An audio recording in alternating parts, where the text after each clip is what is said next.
Hello বচ্চো, welcome to Biohack NEET প্রস্তুতির জন্য বাংলা ইউটিউব চ্যানেল। তো আমাদের মেডিকেল এডুকেশনের তিন রত্ন কি কি?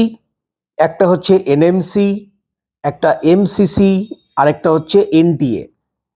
লাস্ট 2-3 বছর ধরে এদের যে কীর্তিকলাপ, এটা দেখে অবশ্যই হাসি পায়।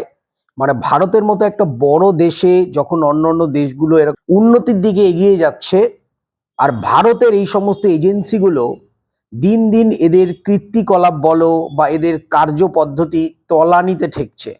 22 তারিখে এনএমসি তাদের অফিসিয়াল ওয়েবসাইটে একটা নোটিশ দিয়েছে। সেই নোটিশটা হচ্ছে নিট 2026 সালের অফিসিয়াল সিলেবাস, এবং সেখানে কিন্তু এনএমসি লিখছে যে নতুন এবং আপডেটেড সিলেবাস। নতুন আপডেটেড সিলেবাস কি? 2024 সালে যে সিলেবাস ছিল সেটাকেই 2025 সালে ডিটো ছাপিয়ে দিয়েছিল।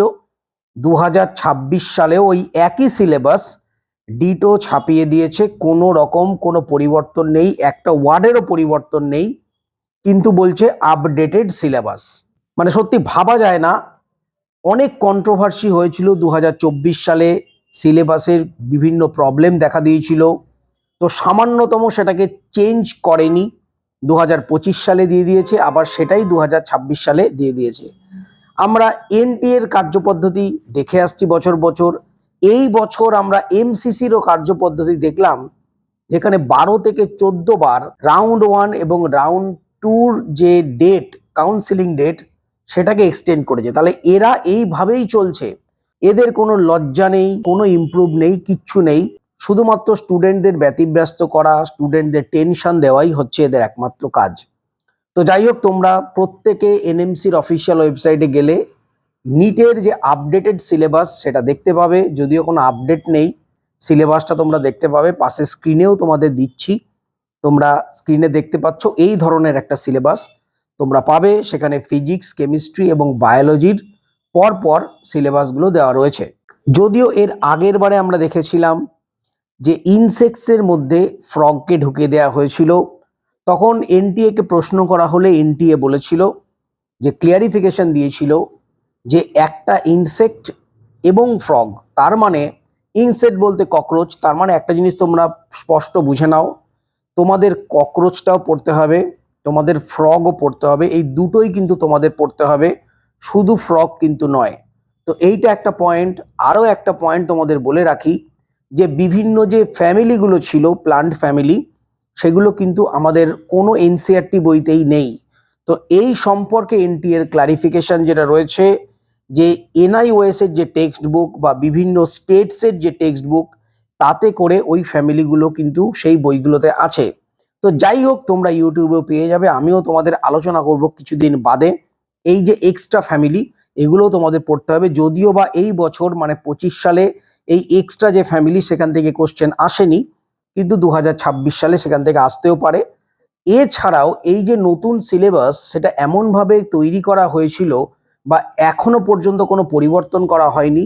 কিছু কিছু টপিক রয়েছে যেগুলো শুধুমাত্র পুরনো এনসিইআরটিতে আছে, কিছু কিছু টপিক আছে যেগুলো শুধুমাত্র নতুন এনসিইআরটিতে আছে, আবার কিছু কিছু টপিক আছে নতুন পুরনো কোনো এনসিইআরটিতেই নেই। তাহলে তোমাদের আলটিমেটলি কিছু অংশ নতুন এনসিইআরটি থেকে, কিছু অংশ পুরনো এনসিইআরটি থেকে, এবং কিছু অংশ একদম এনসিইআরটির বাইরে থেকেও পড়াশোনা করতে হবে এই টোটাল যে সিলেবাস, এটাকে কমপ্লিট করবার জন্য। যেমন কিছু কিছু জিনিস রয়েছে যেগুলো শুধুমাত্র ওল্ড এনসিইআরটিতেই তোমরা পাবে। Characteristics of living, what is living, এই ব্যাপারগুলো। এছাড়াও morphology of flowering plant, anatomy of flowering plant, structural organisations, এই যে চ্যাপ্টারগুলো, এগুলোও কিন্তু ভালোভাবে তোমাদের পুরনো এনসিইআরটি থেকেই পড়তে হবে, কেননা নতুন এনসিইআরটিতে অনেক কিছু নেই। তো যাই হোক, এটাই ছিল লেটেস্ট একটা আপডেট নিট 2026 সালের জন্য। যে আপডেটেড নতুন সিলেবাস নিট 2026 সালে চলে এসছে। যদিও সিলেবাসের কোনো চেঞ্জ কিছু নেই, তোমরা যেভাবে পড়াশোনা করছো সেইভাবেই করো। তবে একটা জিনিস, যে সমস্ত টপিকগুলো বাইরের টপিক, সেগুলো কিন্তু অবশ্যই পড়ে নিও। কারণ আগেও তোমাদের আমি বলেছি আগের ভিডিওয়ে, নিট 2026 সালের জন্য এনটিএ কাট অফকে একই রাখার জন্য, মানে কাট অফ যেন 520 থেকে 30-এর মধ্যে থাকে, এইটা রাখার জন্য কিছু না কিছু কোশ্চেন পেপারের ডিফিকাল্টি লেভেল বলো, কিছু না কিছু কোশ্চেন পেপারের প্যাটার্ন চেঞ্জ বলো, এটা কিন্তু করবেই।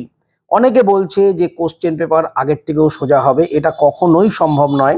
কোশ্চেন পেপার যদি সোজা হয় তাহলে আবারও নিটের যে কাট অফ 650+ যাবে।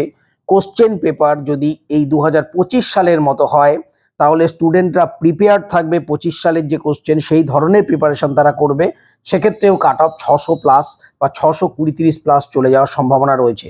সুতরাং কাট অফকে কন্ট্রোল রাখতে হলে ডিফিকাল্টি লেভেল যেমন বাড়াতে হবে, কোশ্চেন পেপার লেন্দি করতে হবে এবং কিছু না কিছু সারপ্রাইজ তোমাদের কোশ্চেন পেপারে রাখতেই হবে। তো যাই হোক, সেই মতো প্রিপারেশন নাও। আর অযথা সিলেবাস নিয়ে কোনো টেনশন নেই, কেননা সিলেবাসের কোনো পরিবর্তন করেনি।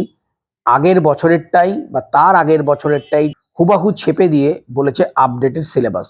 তো যাই হোক, এটাই ছিল এই মুহূর্তের আপডেট। সবাই খুব ভালো থেকো, মন দিয়ে পড়াশোনা করো, চ্যানেলটা সাবস্ক্রাইব রাখো, নোটিফিকেশনটা অন রাখো নিট রিলেটেড যাবতীয় লেটেস্ট ইনফরমেশনের জন্য। টাটা।